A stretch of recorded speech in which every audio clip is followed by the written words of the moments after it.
Chair दूसरे युवराज जी, पति महादेव जी, madam ji and सभागार से बैठे विद्वान साथी। मैं सब तो पहला चीमा साहब का धन्यवाद देना। इनको पता है कि मुझे पंजाबी अच्छी तरह से नहीं आती है, फिर भी मुझे किताब देने पंजाबी में आती यूनिवर्सिटी आती है, दे के जाते हैं और फिर रिमाइंडर देते हैं, तो I am very grateful to sir. पढ़ लेते हैं सर, लेकिन उस तरह से तो एक और बात है कि मैं इस अपने वक्तव्य के बाद निकल जाऊँ, मेरे एक रिलेटिव हॉस्पिटलाइज सोलह में जाना पड़ेगा, तो I will missing you Raj sir and तो चीमा साहब ने जब किताब दी तो उन्होंने जो उस कविता पे जिसपे मैं कहा कि 22 पेज का कमेंट लिखा, तो उन्होंने कहा, तो मैं कहा कि उस कविता का भी जिक्र जरूर करना चाहिए ग्रेवाल साहब का।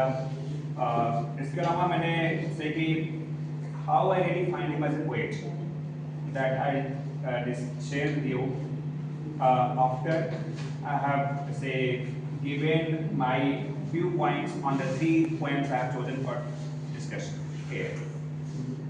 तो मुझे लगता है कि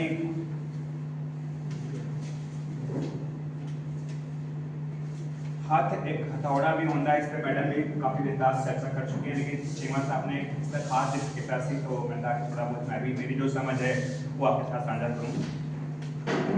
तो हाथ का कितना इम्पोर्टेंट है एक मजदूर की जिंदगी में, तो पूरा उस पर पूरा एक embodied labour and agrarian identity में हाथ हैंड इज सो इम्पोर्टेंट, पूरा फोकस उस चीज पे है।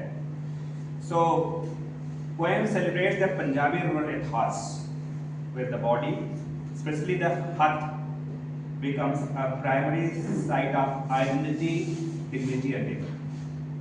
एक लेबर की जिंदगी में चाहे उसकी पहचान हो, चाहे उसका श्रम हो, या उसकी जो डिग्निटी है वो काफी कुछ हाथ से जुड़ी हुई है। इस माने को बहुत ही महत्वपूर्ण है। लाइन्स लाइक मेरे हथ दाती हन एंड अपने आप नू फसल दे हरे चारे वांग कट्टो resonate deeply with the lived reality of farmers who cut, sow and nurture. ये तीनों जो चीज मतलब कि काटना, बोना एंड परवरिश करना, ये बहुत इंपॉर्टेंट मेटाफर है। The metaphor sickle like hand position the दाती जिसे बोलते हैं ना, position the sickle as a part of long agrarian lineage where sustenance and productivity are tied to the land. The bodily connection to farming tools also suggests integrational continuity and manual strength as cultural markers. So दूसरे का जो लगता है कि इस poem में एक feminist voice, एक नारीवादी नजरिया भी, वो केवल एक नारी केवल एक is not important for her reproductive capacity. The lines सादा मादा नरोए ते सेहतमंद बच्चियां ਨੂੰ जन्म देणगियां elevate the woman's body and its generative power. Here women could not just a biological function but a symbol of creation, healing and future living. So the phrase narta hai hi mata da andurni bhag is radical in asserting that masculinity itself is contained within the family, challenging patriarchal bondage. This reflects a cultural shift towards reclaiming the feminine as central, both biologically and symbolically. तीसरे का जो है इस कविता में लगता है कि एक collective resistance and social cohesion दी जो the poet calls for. The poem seeks a society's hand, समाज दे हथ लहसुन की गड्डी हन, where the garlic birth becomes a metaphor for collective strength. The Majboot Sangathan, strong organization of the garlic cloves reflects a communitarian ideal rooted in Punjabi social fabric. Yet the line किवें तोड़ दिंदी है इह मजबूत संगठन नु signals awareness of systemic force that dismantle the cohesion. So by urging to मुट्ठी बंद कर लो, the poet calls for solidarity, grassroots resistance against fragmentation. The dual power of creativity and destruction, Hathoda and Sarangi.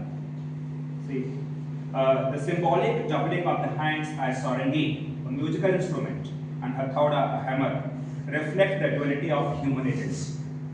The ability to create art and beauty and to break oppressive structures.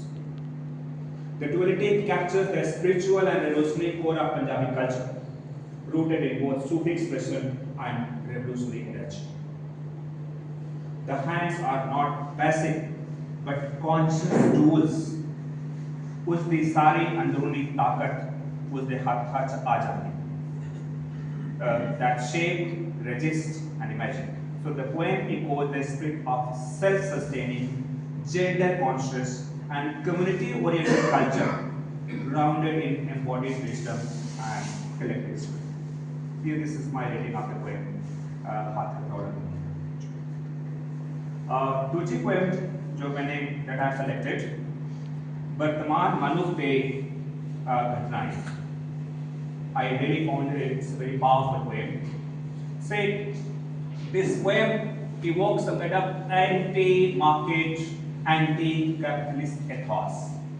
See, the image of people war toilet jumping while consuming fast food.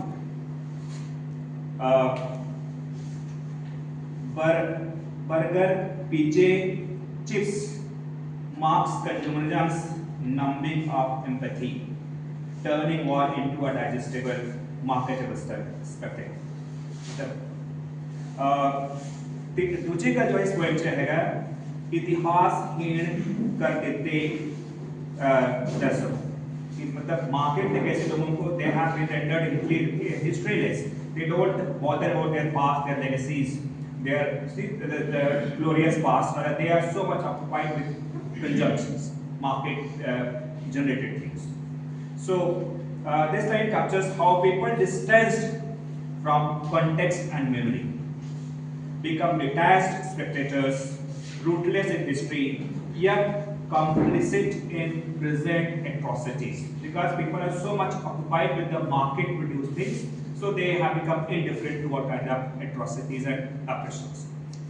So this kind of insensibility that is highlighted through this very.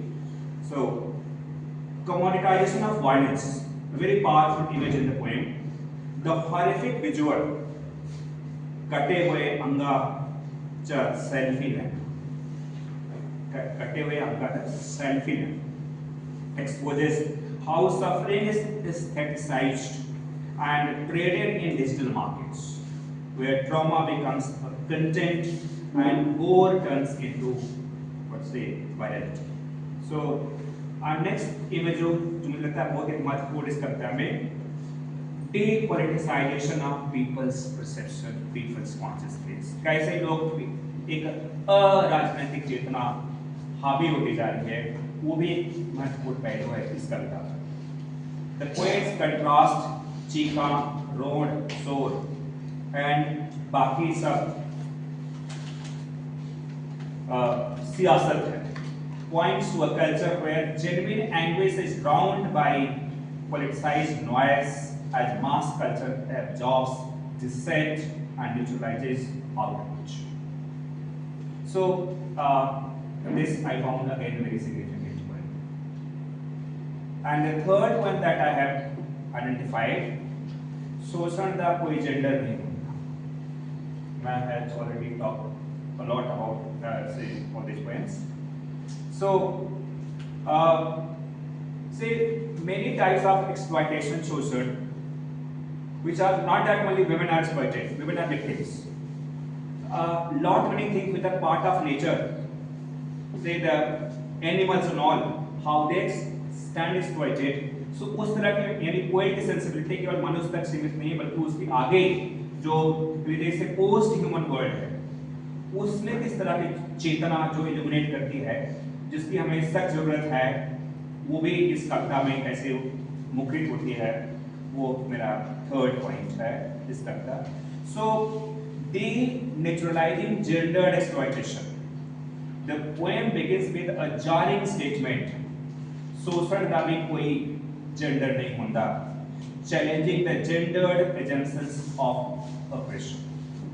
By juxtaposing feminine coded domestic figures like Nu, Bahu, with animals such as Chूहे, the poet highlights how women are often treated as subhuman, reduced to utility or impurity. Yet, the poem does not isolate women. It expands the gaze to include all life forms exploited under systemic hierarchy. The shift resonates with post-humanism, which critiques human-centered moral system and recognizes non-human suffering as rare and critical. So, animal metaphors and social critique. So, the bestiary unfolds across the poem, not to romanticize animals, but to mirror human violence through them. Lines like मज ने तुहाटे किन्ने किलिया तो कब्जा किया, and कुकड़ियां अपने अंडे कद बेच दिया, blurs boundaries between species, reflecting on labor, reproduction and commodification. The goat's throat, cow's calf and buffalo's offspring become metaphors for wise-based sacrifice. The poem questions, if animals suffer parallel system of extraction, can humans claim moral superiority? The poem is a core post-humanist concern, decentralizing the human as a sole moral agent. केवल आदमी ही एक moral agent है, इस तरह की बात जो है ये poem decentralized। तो मुझे लगता है कि इस तरह से जो तीन कविताएं मैंने चुनी, अब मुझे लगता है कि ये इस तरह की जो कविताएं हैं, मुझे लगता है कि आज के माहौल में which generates a very different thinking, alternative images to conceive the world, to conduct life. So मुझे लगता है कि एक तरह से एक कल्चरल रिन्यूअल वास्ते इनकी जो कविता संग्रह है वो बहुत ही महत्वपूर्ण है। वो कहते हैं इसके अपने इंट्रोडक्शन में कि मैं कविता नूं साहित्यिक रीत रिवाज वांग नहीं लिखता, जैसे कन्वेंशनल लिटरेचर राइटिंग की जो परंपरा है, his writing style, his tone and tenor is very unconventional, is very different one. So he speaks for those broken bodily, mentally, economically and politically by design. So at the same time, for him, literature, how he considers literature is something that is an act of resistance. So हमें लगता है कि ये सारी चीजें इनके कविता में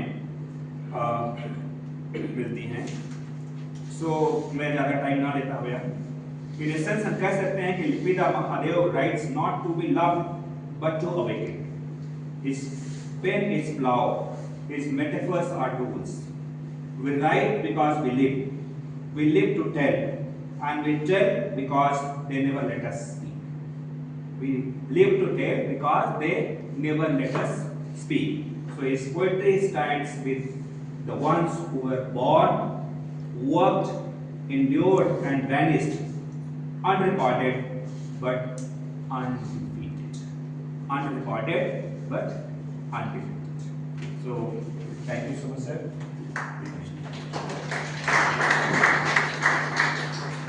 Beautiful analysis.